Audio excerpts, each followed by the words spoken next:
রাত পোহালেই বাংলাদেশ নারী ক্রিকেট দল মুখোমুখি হবে আয়ারল্যান্ড নারী ক্রিকেট দলের বিপক্ষে। প্রথমবারের মতো আয়ারল্যান্ড নারী ক্রিকেট দল এসেছেন বাংলাদেশে ক্রিকেট খেলতে। বাংলাদেশের আতিথ্যে ইতিমধ্যেই মুগ্ধ পুরো আয়ারল্যান্ড ক্রিকেট দল। এবার পালা মাঠের খেলার। টাইগার্সরা আশা প্রকাশ করছেন যে আইরিশদের হোয়াইট ওয়াশ করবেন, তবে এমন আশা কতটা ফল পাবে সেটা সময়ই বলে দেবে। ম্যাচের আগে আইরিশ ক্যাপ্টেন নিজেদের ইচ্ছার কথাও জানিয়ে দিলেন। চেনা কন্ডিশন না হলেও ডমিনেট করে ওয়ানডে সিরিজটা জিততে চান, সেটা জানান দিলেন সাংবাদিকদের সামনে।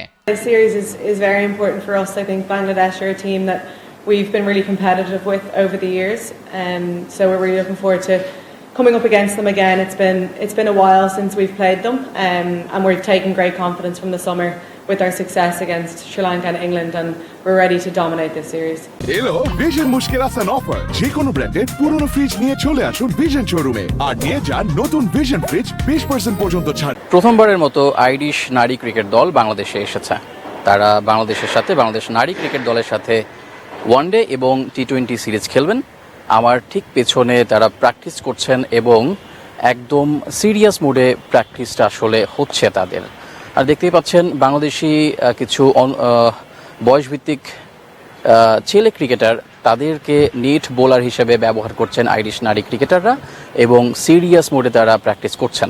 প্র্যাকটিসের আগে আইরিশ নারী ক্রিকেট দলের অধিনায়ক এসেছিলেন প্রেস কনফারেন্সে। তিনি বলেছিলেন যে বাংলাদেশের কন্ডিশনটা তাদের কাছে অপরিচিত, তারপরও তারা বাংলাদেশের ক্রিকেটারদের নিয়ে কাজ করেছেন। বাংলাদেশের ক্রিকেটার যারা, বিশেষ করে স্পিনার যারা আছেন, সেগুলোকে নিয়ে কাজ করেছেন বা তাদের বল দেখেছেন, সেগুলো নিয়ে স্টাডি করেছেন।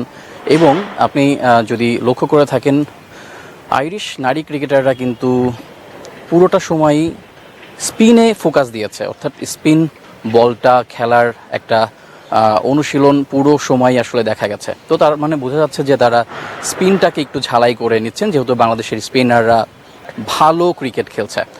তো তারা প্রেস কনফারেন্সে আইরিশ নারী ক্রিকেট দলের অধিনায়ক তিনি বলেছিলেন যে এই যে ওয়ানডে ম্যাচটা আছে, আপাতত তাদের ওয়ানডে ম্যাচে ফোকাস এবং তারা জিততে চায় এবং জেতার জন্যই মাঠে নামবে।